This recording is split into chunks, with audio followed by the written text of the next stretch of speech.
Thanks for joining us today. This is the 10th in our series of Healthcare Innovation Trends from the Trenches. It's a webinar series we developed last year as we began to see what was going on in the field as our healthcare clients were responding to the new healthcare reform. How to harness the power of online marketing. Thank you for all of you who are joining us today. You come from across the country in many different industries, and we truly appreciate those who are repeat attendees. It's really quite a pleasure. This webinar will be recorded and available online, both on SlideShare, YouTube, and our website after it's completed. So you're welcome to share it or come back and listen again. The webinar series, Healthcare Innovation Trends from the Trenches, is in its second year. We're delighted to be able to share what we are beginning to see in the field to those of you who are interested in how it could apply to you. Today, I have with us Joe Beccalori, Joe Heavey, and Peter Michos. And I'd like to tell you a little bit about them and why I've assembled this team to help us better understand what's going on in the world of inbound marketing, internet marketing, and how consumers are beginning to search for healthcare and for physicians to provide that healthcare. Joe is a president and founder of Direct Marketing. We work closely with Joe, and I share that with you because we enjoy it.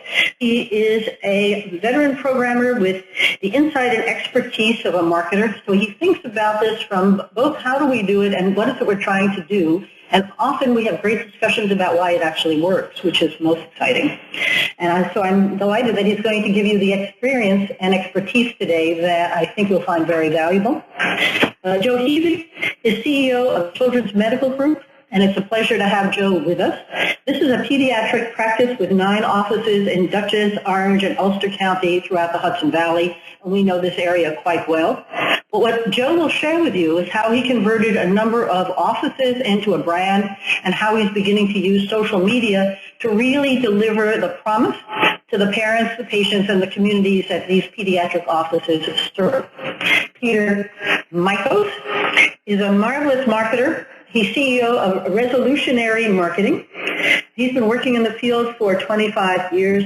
But what is so interesting is how he's brought the new together with the traditional methods of marketing.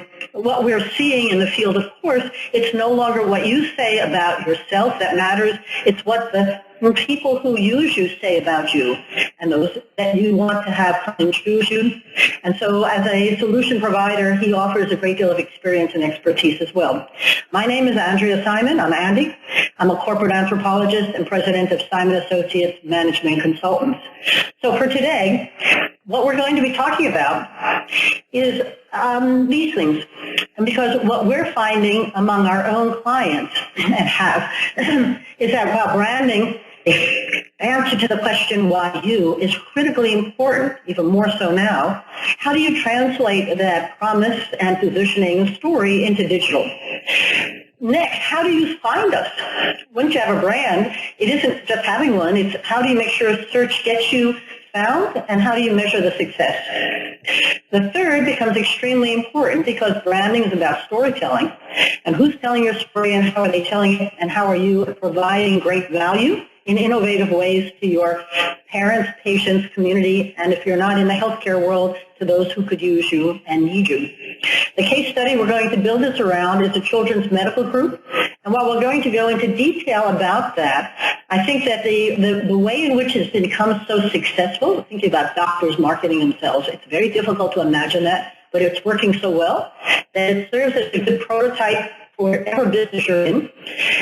The last two are important. What's coming, that is really important because it's moving fast. The speed of change looks more like a fad than an old-time business model. And the takeaways that you can act on today, and my hope is that you try some of them and let us know how they're working. The slide I use to introduce the series is Why Trends from the Trenches. And so I share this with you simply as an anthropologist who's a curious George. What we learn early on is that people can't tell you what they're doing or how they're doing it. You have to observe them, and you have to listen to their stories and what they tell you about what really matters. And then you have to capture it and help your clients, in the business we're in, help understand that and use it wisely. Today, this sort of captures the essence of what we see happening. Whether it's a megaphone down below, or it's the billboard, or the electronics, or the computers, or the mobile, everything is shifting quickly. In other industry categories, we talk about omni-channel. In healthcare, we know that the CVSs and the Walgreens are challenging the primary care doctors, and pediatricians are opening up from 5 to 10 at night, like one in Stamford, Connecticut is doing, to attract patients when their parents aren't at work. And quite frankly, the whole world of inbound marketing is changing the way people are searching for services. Health rates, for example, in one county in Connecticut, said last year there were 734,000 people who searched for a physician. 34% of those made appointments that day, and 70% of those were looking for a specialist. That's not something that we would expect, but the data is extremely compelling. So let me turn this over to Joe Beccalori and the team that's with us today to talk about how do we brand, search, and social, and leverage this for an integrated marketing success online. And I think the data, as we develop it, is going to give you great ways of seeing your business with fresh eyes. Thanks so much for joining us. Thank you, Andrea. And as we go through the various elements of the Children's Medical Group case study, I'm going to ask the key strategists and stakeholders to join me today and present. So without further ado, I'd like to introduce Mr. Joe Heavey, who's the CEO of Children's Medical Group. And he'll start first with a brief history of the practice and the evolution of the brand messaging. Thanks for being with us today, and I will make it a very brief history. The Children's Medical Group is a result of the merger of two well-established pediatric practices in Poughkeepsie, New York. One had been in the community since 1932, the other since 1952. And in terms of brand development, a plan for growth, the years of 32 and 52 may actually be more representative of what was going on then in 1997. We had two offices only a mile apart and one very small office across the river in New Paltz that was a shared space. What we developed very quickly was then a desire to be understood who we were as the Children's Medical Group. And I think, as Andrea said, one of the things that Peter brought to the game was that it is not so much what we're saying about ourselves as much as what folks say about us. And we truly believe that that word-of-mouth marketing is one of the most important things. So what were we doing? How were we going to deliver our brand message? So you can see what's on the slide there. One of the things that was important was our accessibility and availability. And that meant then having greater presence actually where our patients live. So we've gone from those two offices a mile apart to today 9 offices in 3 counties. What was important to communicate and by what source? And so it was a recognition of the demographics of our parents and guardians and what sources were they using and how were we going to do that. The promise is one of the things Andrea has talked about, and the promise that we wanted to deliver as part of our brand was that we partner with parents in delivery health care for their children, and that they had a meaningful, responsive partner to delivering good health care to their kids and helping them through that process. I'm not sure Andrea mentioned it, but with 10 children and 13 grandchildren, I had some exposure to that need for a good partner.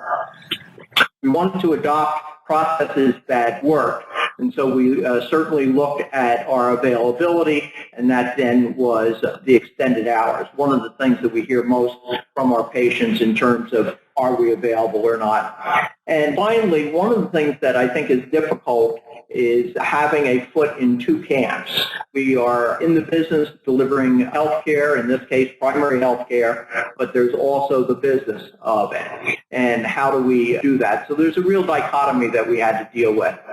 So one of the things that's important as vaccines came into greater play in the health of children was the emphasis on activity of children and their good nutrition. So those are some of the things that kind of set the stage for us, and then what were the ways that we could then really kind of decipher how do we get through the brand and how do we get through the clutter so that our message is clear, straightforward, and adoptable by our customers. And we have to think about them as our customers.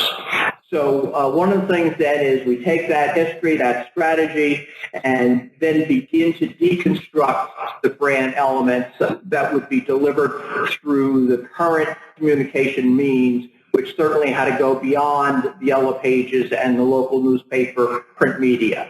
So what did our logos say about us? Could our customers adopt that and understand what was important to us? We're going to look at the difference between our two logos. How do we create a sense of belonging to that particular doctor, that particular office? And so we needed to look at the photography and were we using any videos? And certainly we know that video is a technology today that so many use. What was the content that we were using and how was it laid out? In 1997, we had no real electronic means of communicating with our patients. We've gone through several iterations of the website, and then finally, homegrown, we needed to say enough of that, and let's get some appropriate professional assistance in delivering our message. Where are various chronicle means? Easy to navigate. And finally, could we use social media that was integral to our patients and guardians? So it was important to realize that, I hate to reinvent the wheel, and what exists out there that is adoptable by us that we could then apply to the communication with our patients through current methodologies. So we, in our next slide, we talk about the top ways that we can cut through the clutter.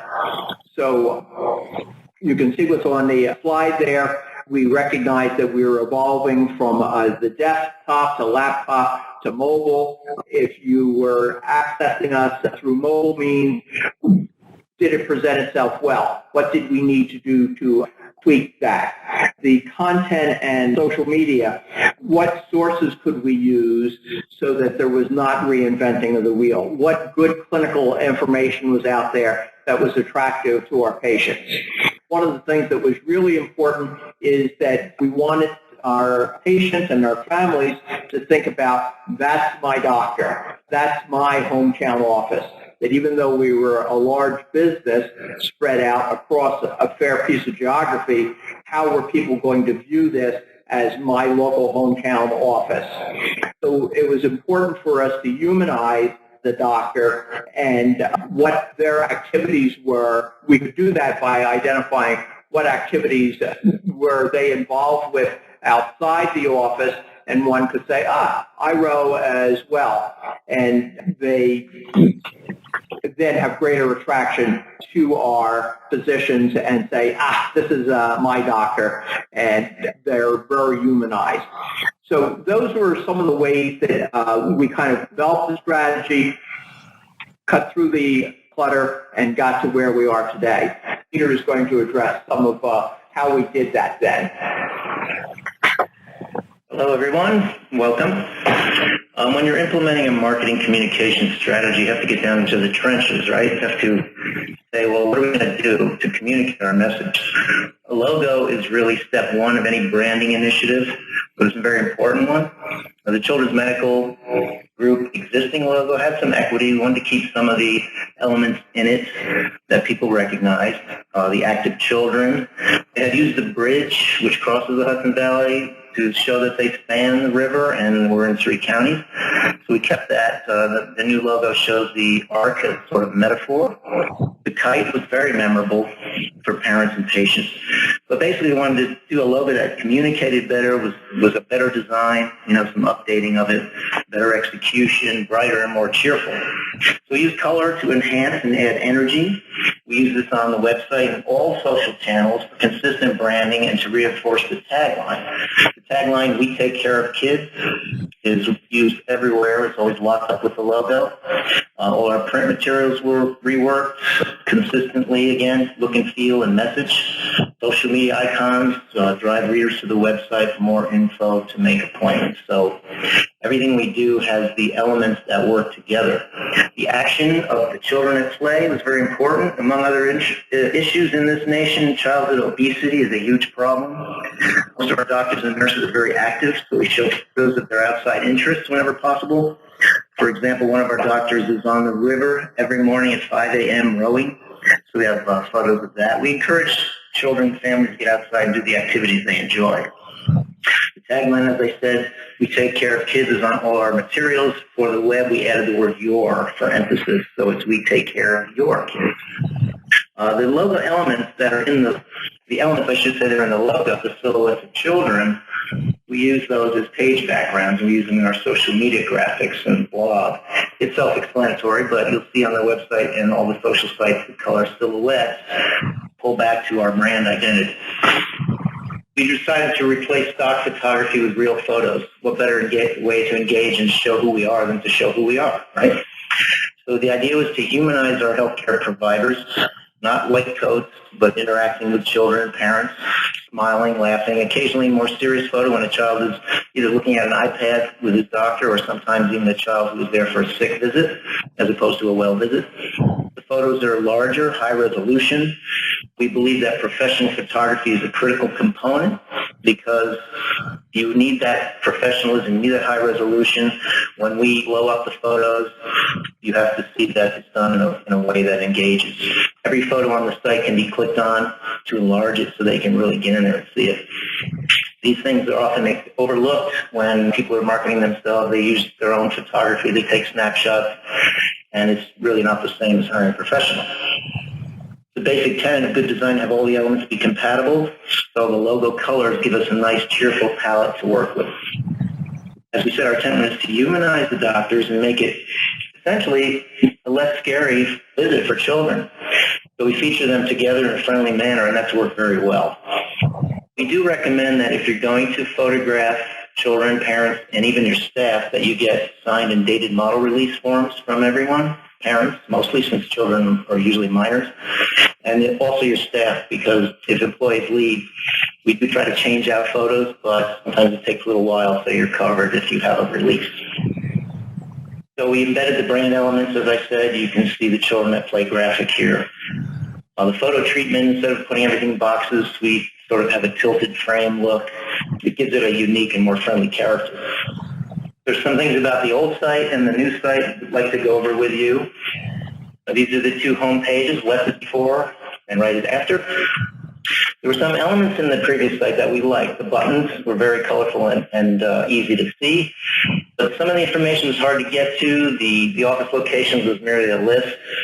Right now, the new site, we cycle through some of the anchor doctors who are each of our local offices, because again, the idea is for the patient and parent to identify with their physician in their local office and develop a relationship over the years, which is really important. Our videos of our physicians are embedded on the home page as well as on their bio pages. All the call to actions, the things that parents need right away, the patient care center, make an appointment, prescription renewals are right on the page in large buttons, easy to see. Below that is recent news, where we'll post relevant articles about healthcare or topics in the news.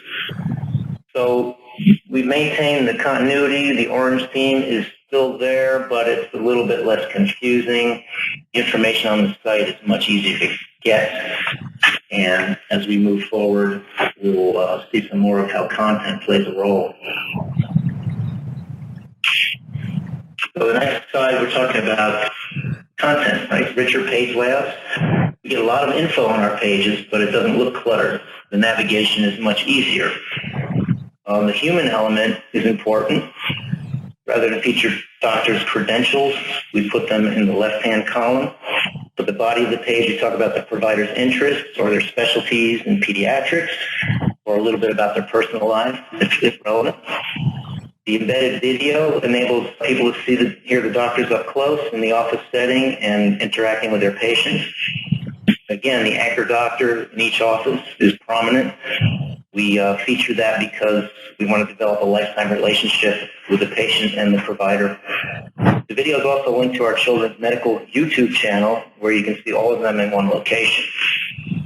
the physicians' pages and the locations pages cross-link. So all the other doctors who work in that office are featured, and this moves back to the main office location. You can also get directions. And if you're out, say, in Fishkill and you want to find an office in Poughkeepsie or Hopewell or elsewhere at Rhinebeck, you can find an office near you. Strong call to action is always there, those large buttons. And the copy that we wrote is search-friendly because, as Joe Beccalori will tell you, keyword research and usage is critical for site optimization for search engines. And that involves extensive research on which words, terms, and phrases people actually use when searching. Sometimes people think certain terms are searched, and our research shows that in actuality other words are searched more often. So we use this info in writing content, and that leads into a discussion about that. Thank you. Thank you, Peter. So when we start with the search engine optimization process, I'll present today the steps that we take when launching a new site or redesigning a site to ensure that you can get viable amounts of traffic from Google and other search engines. Right? The concept here is, now you look good, your brand messaging has been brought into an attractive design, but you still need to make sure that prospective patients can find you, and also that your current patients, that use the website for other means can access those portals and call to actions quickly. We'll talk briefly about what we call the golden triangle of search marketing. There's basically 3 ways that an organization can rank on the first page of Google and other search engines. So we'll cover briefly what those 3 are. And then we'll get into some actual tools that you can take away and utilize after the webinar today to get an understanding of how your practice or medical organization can begin ranking better on search engines. We'll show you how to do some keyword research and also how to apply some geographic and regional phrases to your search strategy. More and more consumers and prospective patients are using longer search phrases, often including the geography of the office that they're looking for. And then finally, we'll get into the most important part, which is measuring those results and understanding what the impact of our efforts are in terms of driving traffic to the website and engagement on the site, which ultimately leads to patient satisfaction, new patients, and additional revenue.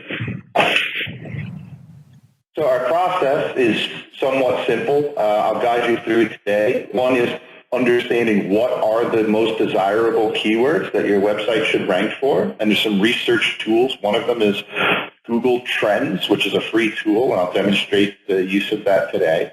And then once we've identified those relevant search phrases that we want to target, working on the website and its copy and tags itself to make sure that those words and phrases are being used and interspersed on the website.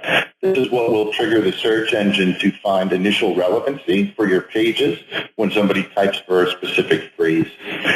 Writing the marketing copy then that uses those phrases to appeal to both search engines but also actual website visitors. And it's a combination of art and science. The creative copywriting process is similar to the way that it's always been in advertising, but we also then must layer on top of that consideration for search engines and which phrases are used. And we'll look at, pediatrician versus pediatricians, for those of you in other areas of medical practice, singular and plural, geographic, etc. Once we know what we're after, we can actually just go to the search engine and do some searches and look for who's already occupying the spots that we would like to achieve. By understanding who our competitors are on search engines, we can reverse engineer their strategy to some extent and understand the number of times they're using a word, where they've been able to promote their website or get links into their website, and then start to replicate some of those strategies for ourselves. We would implement a sustained link building campaign, which would include directories, relevant blogs, articles, organizations. The number of pages linking to your website can greatly impact its popularity and ability to rank. So those are some of the things we'll look at. And then finally, the content marketing strategy, especially in recent years, this has become very important to Google and other search engines is that not only are sites well built and maintained, highly relevant, but also share updates and frequent content on a regular basis. And we normally implement that through the use of landing pages, blog articles, etc., so that there's a constant and steady flow of new content on the website. And then finally, we'll discuss monitor rankings for targeted search terms and just understanding, how much traffic did we get, where did it come from, and what was the impact to our organization or business. When we look at a search results page, it's really quite simply laid out, but there are some key elements on it that are important to understanding how we can garner value out of it. So there's essentially three ways in which your organization can rank on search engines. The first would be embedded map listings that typically appear when somebody includes a geographic city-state combination or zip code in the search. So the example here, if somebody's looking up fish-kill pediatrician, Google is automatically inserting several listings from Google Maps towards the top of the page. Additionally, we have the organic results, which are most usually seen on the left-hand side of the page. And this is Google's unbiased algorithm putting back onto the screen for the searcher the site that it feels is most relevant for that phrase. So that's where the keyword optimization, link building will come in. And then the final one circled in red here is an opportunity to enhance or bypass those other listings by just buying an ad that will appear on the page when somebody searches for the phrase. We typically work with all three of these so that we have ample placement or sometimes multiple listings for a client on certain keywords. Getting an understanding initially of what key phrases might be important for your organization can start by doing Google searches yourself and understanding who's ranking and what other competitors are there, but also to use some keyword research tools. Google Trends is a free tool. It's simply google.com/trends. And when you put keywords into that search bar on trends, you can do comparative estimates on overall search popularity and volume.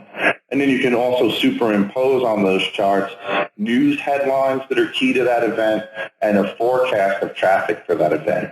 So in the example on screen, we're simply looking at pediatrician versus pediatricians, the plural, and getting an understanding of which one of those gets searched more often. As you can see on the left-hand side of the graph, in about 2005, those keywords were very close in popularity, meaning they were each searched about the same amount of times.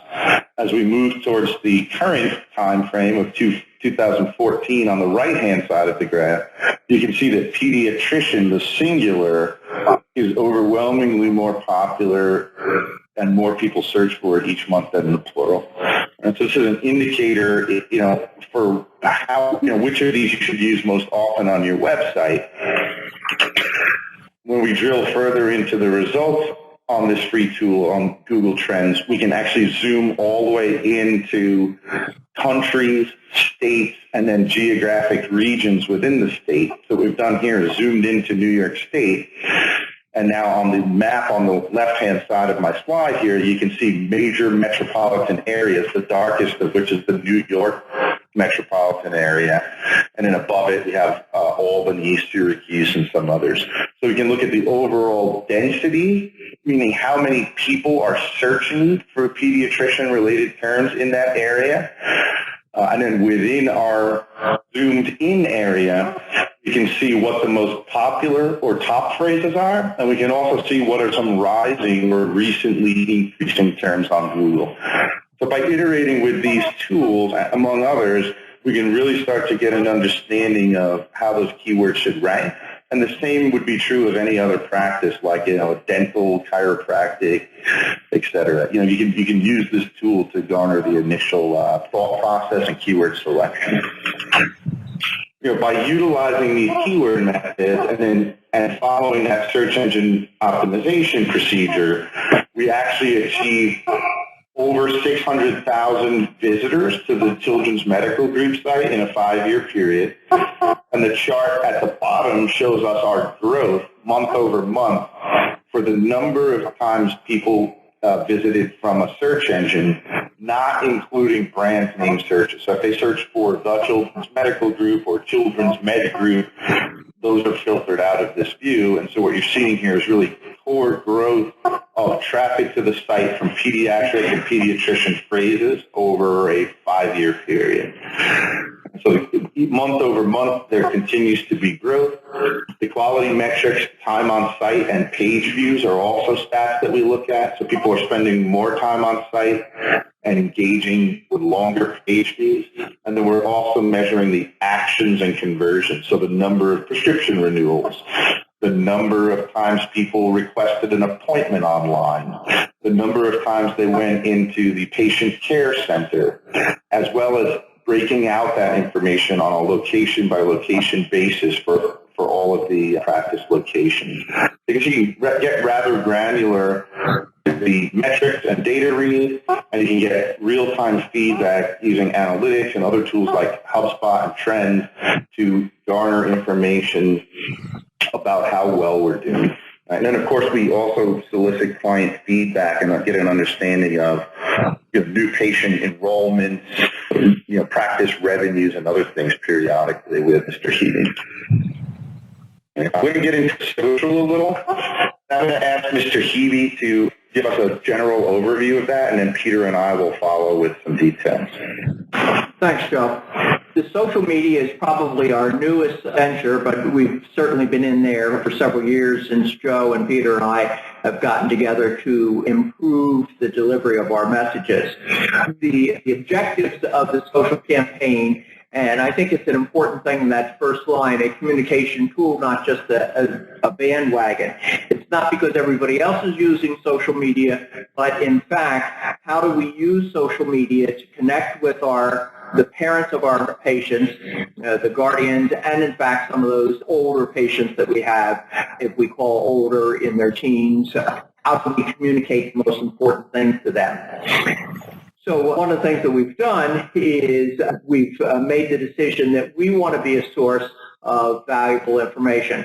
Now, if I can use the example, most of us, when we have a question, we don't know the answer, we think, okay, we're going to go to Google, and we look it up, and 15 seconds later we have the answer. We want to put our social media in the same context in people's minds, that if they have a question about health, they're not going to go to Google, they're not going to go to WebMD, but because they've got their pediatrician, their hometown office, they think about the Children's Medical Group as the place to go to get information.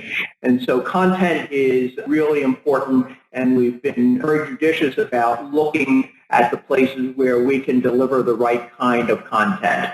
So as an example, lots of discussion today about Ebola, and we have vetted the right kind of information to put into our social media so that people know, okay, here's the kinds of things that are important about it, there's not reason for panic, and here's the way that you should think about knowing about Ebola. Not that you need to do anything, but here's information. One of the things then with social media is, do we go there once and then, nothing new happens for quite some time, and so we don't have a reason to go back. So frequency and engagement is an important aspect of all of this. Develop a calendar and have developed, or actually in the process now of making it slightly more sophisticated, actually having on the shelf kinds of articles that we've had clinical vetting, and now we can periodically, on a regular schedule, get those out. So those are the kinds of things that are our objective, and it's one more way that we engage our patients and their families to create in their mind, this is where I go for my pediatric information. And in fact, CMG has kept their promise of being a partner in caring for my child. Peter, you have some thoughts about content. Thank you, Joe. As Joe said, we want to become the trusted resource for timely and accurate information for parents to help them make the right decisions so they can raise their children in the most healthy way. And older children actually can also use the website to gather information on their own. The web is 24/7, 365, so is the Children's Medical Group, actually. Our news and blog posts cover many topics, illnesses and infections, skin care in the sun, how to manage your child's medications at school, reminders about vaccinations, school physicals, etc. There's an endless amount of info, but we want to give parents the confidence they require so that they know the info is actually accurate. Our posts also link to the practice's Facebook and Twitter pages so that the info is available at many points of contact. I suggest actually after the webinar, if you have time, to check out childrenmedgroup.com and explore the site. You'll see in real time and a little bit more face-to-face, hand-to-hand, if you will, what we're talking about. Overall, our mission is for parents to say, why would I go anywhere else than the Children's Medical Group? And I think the fact that Joe Heavey and Joe Beccalori and I work as a well-oiled machine, the practice that has a CEO, which I think is an advantage, and it has one who understands the value of investing in marketing and is seeing the return on investment that brings, and it's helped grow the practice, and we are just beginning because the web never sleeps. Marketing is always evolving, and so we make sure that there's frequent content updates because, as Joe Beccalori said, when the search engines are out there, they're looking for new content, and that helps increase your rankings. Thanks, Peter. And, some of the things we try and do to increase levels of readership and frequency and engagement, are also to have an analytical view into the social media channel, just as we do for search. So on social, it's not just the number of likes or followers, which is one important stat, but also to understand the demographics of that audience in terms of gender, age, etc. And also the geographic interest, so that you can look at how dispersed your audience is on social media. So there's tools that we use within Facebook and other social channels that provide these metrics. And again, I mentioned HubSpot a few times. I'll mention it again here. It is another way, a more advanced way to integrate and look at all of these components through a single dashboard and kind of get a view into everything that you're doing online, including search and social, but also email and other database marketing. So we get to the point here, where we want to understand what's around the bend, getting a sneak peek into the next 2 years or what's happening even in the next 3 months is very critical to internet marketing because things change at internet speed, right? So some of the things that we'd like to go over today are understanding, the transition to mobile. We'll get into that and some stats. Evolving mechanisms and procedures for search. So, Google comes out with algorithm updates. The things that worked 5 years ago don't necessarily work now. So understanding how those dynamics are changing and making sure that our process and procedures are up to par with that. Keeping up with the Joneses, right? As there's increased competition and online tools for marketing become more prevalent and readily available to your competitors, they're likely to take advantage of it, and you need to do the same. There's increased technical complexity and obviously industry regulation around some of this, so having awareness of and knowing what that sandbox is that you can work within for HIPAA compliance and for internet security and those types of things. So these are the areas that we think are most apt to influence the environment over the next year or two, and we go into a brief discussion here. And I'll let Andrea present a few of these, and then I'll come back in a few moments. So as Ben Dillon showed us in his earlier webinar, everything's going mobile. Now, you can think about this, as I like to think about it, as multiple channels as opposed to an either or. But in fact, 35% of the visitors now, whether it's healthcare or looking to purchase something, are going onto their iPad or their iPhone. But on the other side, someone said to me 70% still on a laptop or a large screen. So it's how do we get a responsive design in your website so that regardless of how it shows up appropriately. Some healthcare providers we saw are trying to create separate mobile designs. We think that probably is unnecessary with the technology that's available to have them begin a desktop design can easily swing into an iPad design, into a iPhone design, as you can see here. And we try to build one size that fits them all and does it appropriately regardless of how you look upon it. With regards to keeping up with the Joneses, we talked about search rankings and ads. Again, these are becoming increasingly competitive, particularly the advertising side. 10 years ago, there might have been, 2 practices advertising in the New York region on Google, and, now there's 250 of them. With regards to the organic or map listings, there's been algorithm updates. The rules are changing and keeping up with that. So we do recommend, staying on top of it or having dedicated staff or a responsible vendor that knows those idiosyncrasies. As we'll speak to some of the things at the end, having a web guy or somebody who, works part-time, who knows a little bit about HTML is becoming more and more dangerous. Where it's supposed to have a dedicated staff or a vendor who's an expert at it should really be the way to go. Mobile responsiveness, again, it's build once, automatically resize to the appropriate screen. It's the modern paradigm, and 95% of major companies are using this on their website now, and the rest of the internet is catching up. Extending the website capabilities, so as you have patient portals or HIPAA-compliant logins that might not be hosted with your website, but rather through a third party, you want to make sure that you're able to link to them, but also educate people how to use those to their advantage. And also just general HIPAA compliance issues around technology, who are you hosting with? Is everything using the proper secure internet technology? Are you encrypting your databases? And there's a plethora of important information to consider there when you're doing any kind of marketing or promotion of healthcare. And then finally, measurement capabilities. There's new tools constantly coming out that increase the granularity and speed with which we can monitor results and then make actions in the campaign to adjust. So being on top of those tools, the free ones and also the ones that have subscription-based programs, so you can properly monitor success. So how do we pull this all together so that you have the takeaways that you came for? I hope this webinar has helped you understand the basic components of an integrated online campaign. We're finding that the traditional media, particularly television, is still important, but everything is being built around how do we drive people to a landing page, a blog, a website, a call to action, a download now. So begin to think about your online experience as experiential.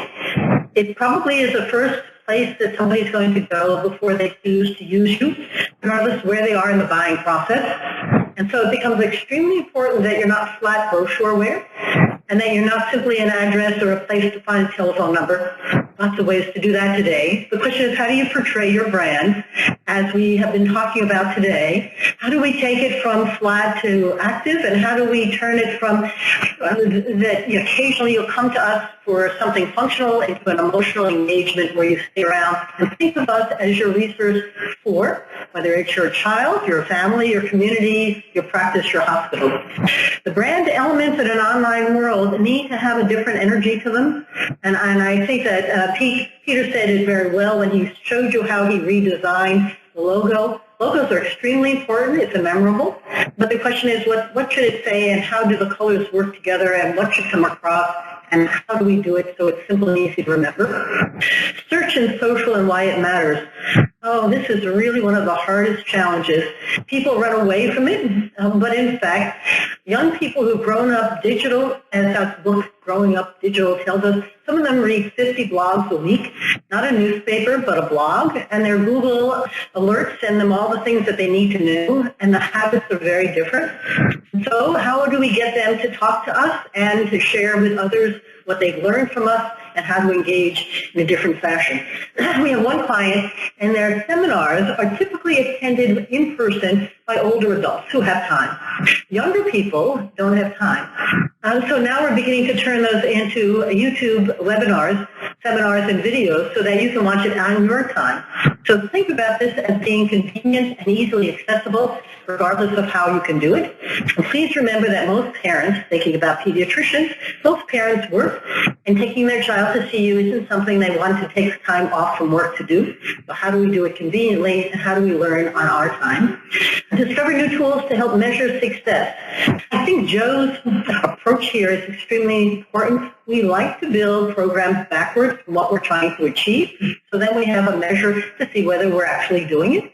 And some things work and some things don't. That's sort of an old adage that's been in marketing a long time. But I will tell you that unlike in the past, when we knew 50% worked, we just didn't know which 50%. Now we know everything about which is working. I can tell you which blogs are opened and which ones are downloaded. I know who's come on our site and has an RSS feed. I can tell who's been reading our blogs or hasn't been. I know who's unsubscribed and who's called and wants more information. It's become very, very measurable, and these are all extremely important for regardless of what kind of business you have. So I have some questions that I would like to pose at this time, and then I will wrap up and tell you about what's coming next month. The questions we send out in advance to our attendees, a list of the questions. We have a couple here, and I am delighted to share them. I'm going to begin with Joe, who has built this wonderful pediatric practice in the Hudson Valley. And the question is extremely important. How do we know what the ROI is? And how do we know that this is really a major investment that's well worth the time, the effort, and as Joe was saying, the talent to make it happen? Joe, please. Yeah, thanks, Andrea. I think that at least as I look at it, and in a very objective way with the data that Joe Beccalori and Peter give me, I can say that we do have an effective return on investment. The marketplace has changed significantly in terms of competition for patients' attention. And we find that in fact, what we get is a lot of feedback from our patients that, in fact, they've gone to our website, they've gone to our blog, and they find this to be really effective information. So in a marketplace that has become very competitive, we find that, in fact, our patient base has continued to grow.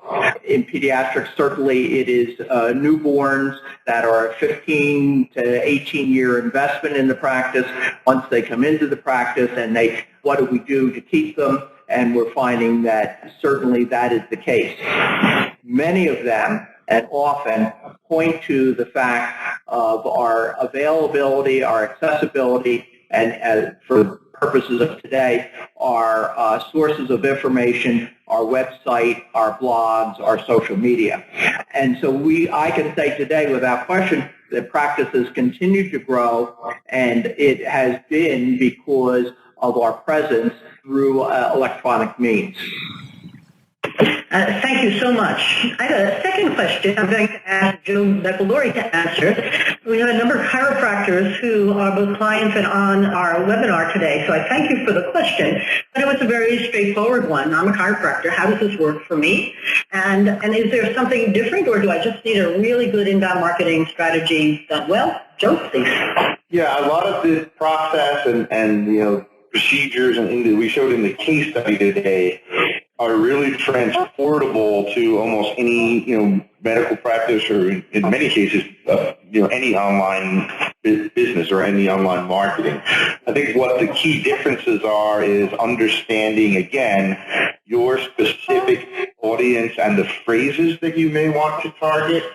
In addition, when you're using those search keyword tools that I showed, like Google Trends, obviously you can put, chiropractic type terms in there.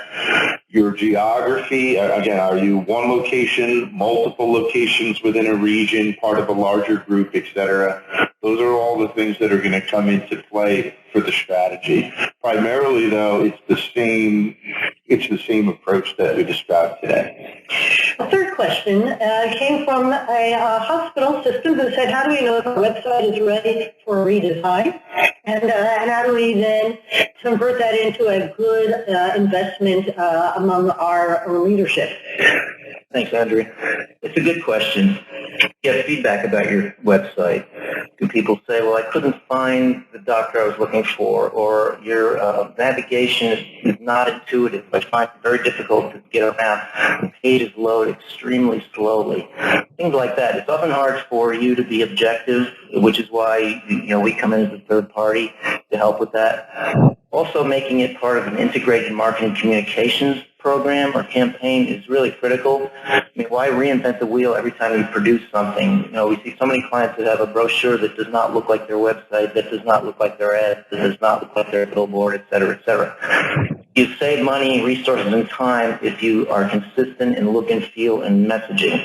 I say this all the time. It's almost a mantra. You know, that kind of consistency saves money, and it communicates, more importantly, to your constituencies more effectively and quicker. People don't have a lot of time. They want to get in and out, get the information they need on your website. It has to look good, so there's no question about your professionalism or your ability to deliver the promises that you make. So those are the kinds of things that we would look at and do a strategy with you. I mean, the marketing communication strategy looks at goals and objectives, positioning, competitive analysis, most importantly, the key benefit. What is it you bring to your clients, customers, and other constituents? And then how do you deliver it? How do you promise that you're able to do that? So that's just the sort of process that we use, but it's, again, very difficult to be objective about your own work sometimes, and calling someone in for consultation can be a very valuable tool. So thank you. Thank you. Let me wrap first by doing a bit of a pitch for our upcoming webinar, and that's November 14th, noon, and that's Eastern Standard Time. David Marlowe, who many of you may know, is a marvelous speaker and a consultant that works heavily on the marketing metrics and ROI. That's no small issue. We heard it constantly at conferences. How do you know what the ROI is in this new world of integrated marketing? And so we'll talk about the challenges of developing and using metrics and categories of healthcare marketing, marketing dashboards, and cutting-edge metrics, and how do we then educate our leadership to know what they should be looking at. I will tell you that health grades will tell you that it is often the C-suite who ends up buying health grades because they know it works and they can see the ROI. And the ROI sometimes is 7-to-1, 8-to-1. Those are very impressive numbers for something that is thought about as a marketing initiative. So let me thank you all for joining us. Let me thank Joe Beccalori, Joe Heavey, and Peter Michos. This is typical of the kind of experts we like to bring so that you can hear what's going on in the field and how they actually did it. And sometimes that can help you. But Joe and myself are open for the conversation to continue. We provide our information here. We'll be sending to you the audio enhanced slides so that you can hear it again if you like and have our information. Please don't be bashful. Give us a call. Let us know you want to keep the conversation going. It truly is our encore, and we enjoy sharing it with you. Thank you so much, and we'll sign off for today and see you next month. Bye-bye now.